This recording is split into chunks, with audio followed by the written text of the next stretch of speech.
Hello everyone, welcome my YouTube channel. आज हम इस वीडियो में पढ़ने वाले हैं इलेक्ट्रिसिटी चैप्टर का एक मोस्ट इम्पोर्टेंट टॉपिक, जो कि है हमारा कॉम्बिनेशन ऑफ रेजिस्टेंस, या जिसको हम हिंदी में बोलते हैं प्रतिरोधों का संयोजन। क्या होता है हमारा प्रतिरोधों का संयोजन?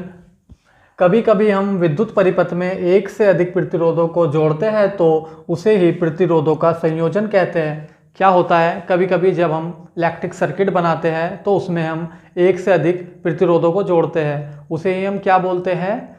कॉम्बिनेशन ऑफ रेजिस्टेंस या प्रतिरोधों का संयोजन बोलते हैं। ये हमारे दो प्रकार के होते हैं। एक हमारा होता है श्रेणी क्रम संयोजन और दूसरा क्या होता है हमारा समांतर क्रम संयोजन। श्रेणी क्रम संयोजन को हम इंग्लिश में क्या बोलते हैं? Series combination. और जो हमारा समांतर क्रम संयोजन है उसको हम क्या बोलते हैं? आपका पैरेलल कॉम्बिनेशन। सबसे पहले हम बात करेंगे अपने श्रेणी क्रम संयोजन की या सीरीज कॉम्बिनेशन के बारे में।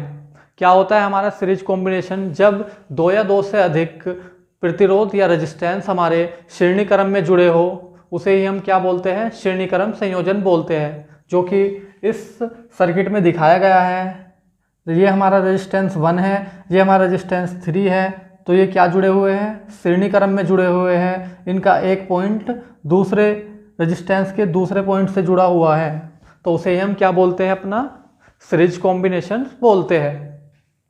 सीरीज कॉम्बिनेशन में एक खास बात है, इसमें हमारी करंट सेम रहती है।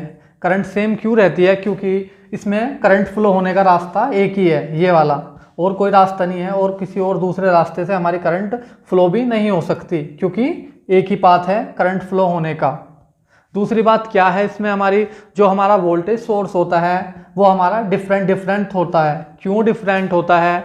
मैं आपको एक बात बता देता हूँ। जब जो हमारा रेजिस्टेंस बैटरी के क्लोज होगा उसमें उतनी ही ज़्यादा वोल्टेज ज़्यादा होगी, और जो रेजिस्टेंस हमारा बैटरी से दूर होगा, बैटरी के मतलब पॉजिटिव टर्मिनल से दूर होगा, उसमें उतनी ही वोल्टेज कम होगी। जैसे हमारा जो हमारा R1 है वो बैटरी के सबसे क्लोज है, तो इसमें हमारी वोल्टेज ज़्यादा होगी, और जो हमारा R2 है इसमें वोल्टेज हमारी कम होगी। तो इस कारण से हमारी इसमें वोल्टेज डिफरेंट रहती है। बात बता देता हूँ मैं नेक्स्ट आपको।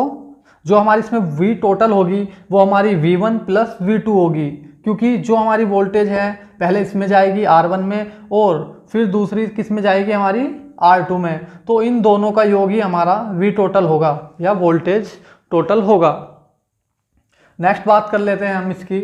जो हमारा इसमें तुल्य प्रतिरोध कैसे निकाल सकते हैं हम, या टोटल रेजिस्टेंस कैसे निकाल सकते हैं? इसका सिंपल सा फॉर्मूला है हमारा R equal to R1 plus R2 plus R3 dot RN।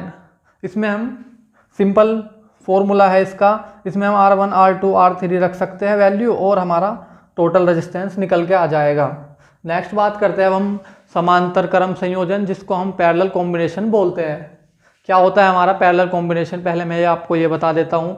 जब दो या दो से अधिक प्रतिरोध हमारे बैटरी के डायरेक्ट पॉजिटिव टर्मिनल से जुड़े होते हैं और दूसरा छोर उन रेजिस्टेंस का या प्रतिरोधों का नेगेटिव टर्मिनल से जुड़ा होता है, तो उसी को हम क्या बोलते हैं? हम आपका समांतर क्रम संयोजन या पैरेलल कॉम्बिनेशन बोलते हैं। जैसे आपको इस डायग्राम में दिखाया गया है, मतलब इलेक्ट्रिक परिपथ में दिखाया गया है। ये देखो आप, जो हमारे तीनों रेजिस्टेंस है R1 R2 R3, ये बैटरी के पॉजिटिव टर्मिनल से जुड़े हुए हैं और दूसरा छोर इनका नेगेटिव टर्मिनल से जुड़ा हुआ है।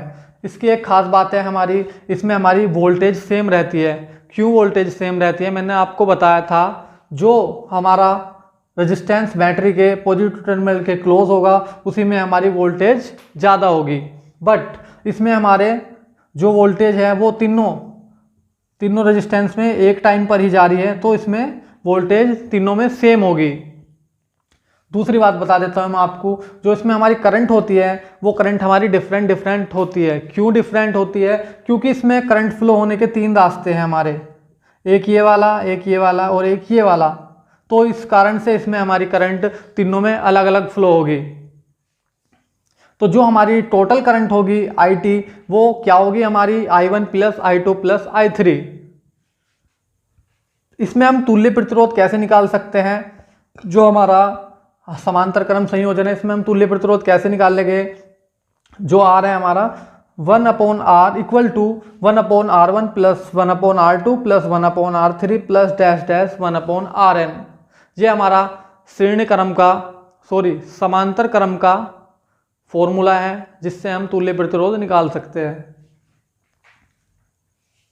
नेक्स्ट, अब अगर हमारे दो रेजिस्टेंस हमारे पैरेलल में जुड़े हुए हैं तो उनके लिए एक सिंपल सा फॉर्मूला मैं आपको बता देता हूँ, जो कि है हमारा R equal to R1 into R2 upon R1 plus R2।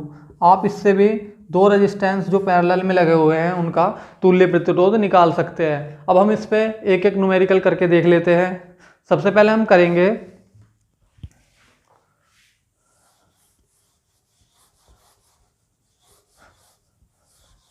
हम श्रेणी क्रम वाले उस पे कर लेते हैं, जो कि हमारा सीरीज कॉम्बिनेशन है।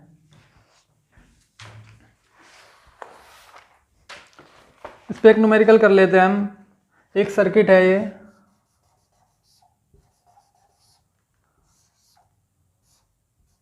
जिसमें हमारे दो रेजिस्टेंस जुड़े हुए हैं, एक कितने ओम का है, एक 12 ओम का और एक 8 ओम का।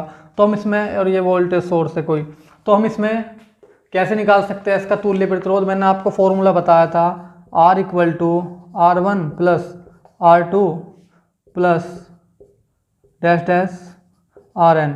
तो हमारे इसमें दो ही रेजिस्टेंस है, तो हम इसके लिए क्या करेंगे, R equal to R1 plus R2।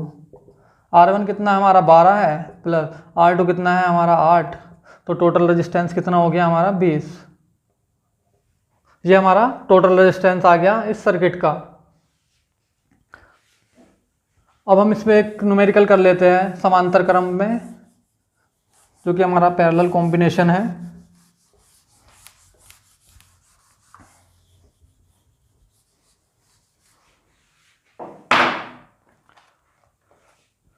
ये हमारे दो रेजिस्टेंस है जो कि पैरेलल में लगे हुए हैं। कोई एक वोल्टेज सोर्स है, ये कितना है हमारा 2 ओम का ले लेते हैं, और दूसरा हमारा 4 ओम।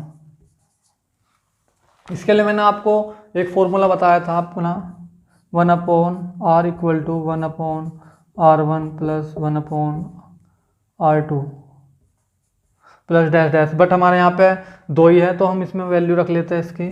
कितना है 1/r1 कितना है 2 प्लस 1/r2 कितना है हमारा 4। दोनों का एलसीएम ले लेते हैं, 4 आ जाएगा, 2 दूनी 4 और 4 एकम 4, कितना आ गया 3/4। तो 1/r इक्वल टू 3/4। इसको उल्टा कर लेते हैं, तो r इक्वल टू 4/3। 4 को 3 से डिवाइड करेंगे तो 3 एकम 3, कितना बचा 1 हो गया 10, 3 3 9 ओम, 1.3 ओम आ जाएगा। एक बात और बता देता हूँ मैं आपको, जब हम श्रेणी क्रम संयोजन या सीरीज कॉम्बिनेशन का यूज़ करते हैं, वो हम रेजिस्टेंस बढ़ाने के लिए यूज़ करते हैं, और जो कि हमारा समांतर क्रम संयोजन है, इसका यूज़ हम रेजिस्टेंस घटाने के लिए यूज़ करते हैं। देखो, जैसे मैंने आपको बताया, इसमें 12 और 8 कितने हैं, 12 और 8 कितना हो गया हमारा 20, तो रेजिस्टेंस बढ़ा है। बट इसमें हमारा 2 और 4 है। हमेशा इसमें जो रेजिस्टेंस लगे होंगे उनकी सिंगल रेजिस्टेंस की वैल्यू से भी कम आएगा हमारा तुल्य प्रतिरोध। ये देखो 1.3 आया है, यहाँ पे 2 है और 4 है। तो इससे हमें ये पता चलता है कि हम जो समांतर क्रम संयोजन है हमारा, हम उसका यूज़ रेजिस्टेंस को घटाने के लिए करते हैं। इसके लिए मैंने आपको एक फॉर्मूला और बताया था, उससे भी निकाल के देख लेते हैं। अगर दो रेजिस्टेंस हमारे पैरेलल में लगे हुए हैं तो